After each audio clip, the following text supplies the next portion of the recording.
मेरे इस त्याग बलिदान के बाद मेरे इस शरीर को दान कर दिया जाए।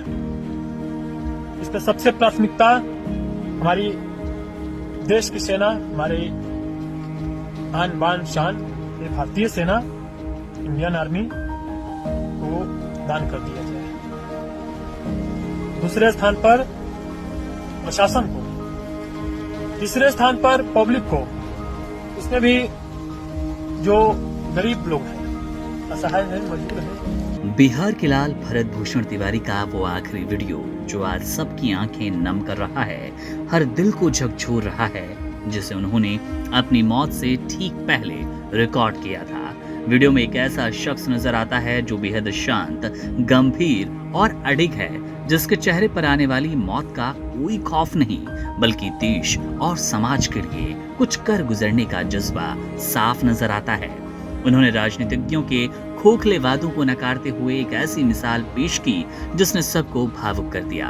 भरत ने अपनी अंतिम इच्छा जाहिर करते हुए कहा था कि अगर उनके साथ कोई अनहोनी होती है तो उनके शरीर के अंगों को दान कर दिया जाए। सुनिए क्या कुछ बोले थे भरत।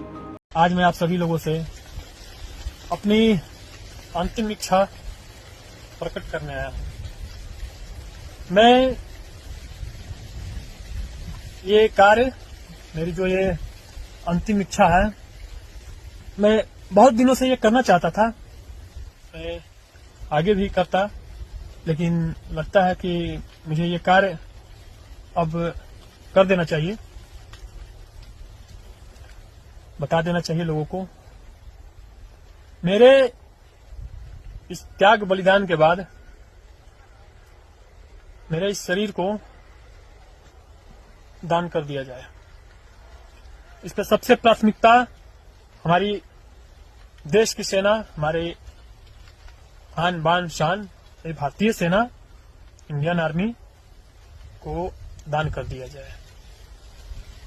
दूसरे स्थान पर प्रशासन को, तीसरे स्थान पर पब्लिक को, उसमें भी जो गरीब लोग हैं, असहाय हैं, मजबूर हैं।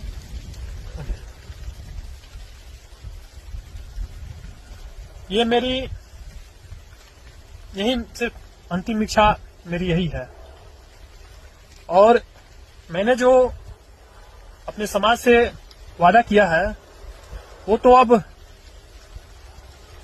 100% कार्य पूरा होगा। मैं रहूं या ना रहूं, मेरे जाने के बाद हो,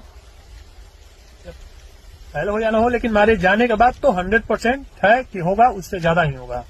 भरत की पहली प्राथमिकता भारतीय सेना के मेडिकल कॉलेज को लेकर थी, ताकि देश की रक्षा करने वाले जवानों का इलाज करने वाले डॉक्टरों की पढ़ाई में जीवन को बेहतर बनाने के लिए उनका शरीर काम आए। इसके साथ ही उन्होंने बेहद भावुक शब्दों में कहा कि पैसों की तंगी से जूझ रहे किसी भी गरीब और असहाय मरीज को उनके अंग पूरी तरह मुफ्त दिए जाएं, ताकि गरीबी के कारण किसी की जान न जाए। उन्होंने अपने गांव जवनिया और बिहार की राजनीति के भ्रष्टाचार पर भी तीखा प्रहार करते हुए साफ किया था कि उनके जाने के बाद भी हक की ये लड़ाई रुकनी नहीं चाहिए। लेकिन इस दमदार और संवेदनशील सोच रखने वाले इंसान की कहानी और अंत बेहद दर्दनाक और विवादास्पद रहा। एक तरफ जहां वीडियो में वो समाज कल्याण और अंगदान जैसी महान बातें कर रहे थे, तो वहीं दूसरी तरफ पुलिस प्रशासन ने उन्हें मानसिक रूप से अस्वस्थ करार कर दिया। पुलिस का दावा था कि भरत हाथ में अवैध पिस्तौल लेकर सोशल मीडिया पर लाइव थे, हवा में फायरिंग कर रहे थे और पूरे इलाके में दहशत फैला रहे थे। प्रशासन के अनुसार जब पुलिस टीम उन्हें सुरक्षित हिरासत में लेने पहुंची तो उन्होंने आत्मसमर्पण करने की बजाय पुलिस पर ही ताबड़तोड़ गोलियां चला दी, जिसके बाद आत्मरक्षा में की गई जवाबी फायरिंग में उनकी मौत हो गई। हालांकि इस दावे में एक बड़ा विवाद है। परिजनों और ग्रामीणों का साफ कहना है कि भरत ने हथियार डाल दिए थे, फिर भी उसका एनकाउंटर किया गया।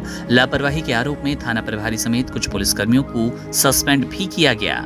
एक ऐसा व्यक्ति जो कि मरते मरते भी दूसरों की जिंदगी बनाए रखने, उनको जिंदगी देने की बात कर रहा था, उसका इस तरह से हिंसक अंत होना व्यवस्था और समाज के बीच के गहरे सवाल उखेड़ गया। Subscribe to One India and never miss an update. Download the One India app now.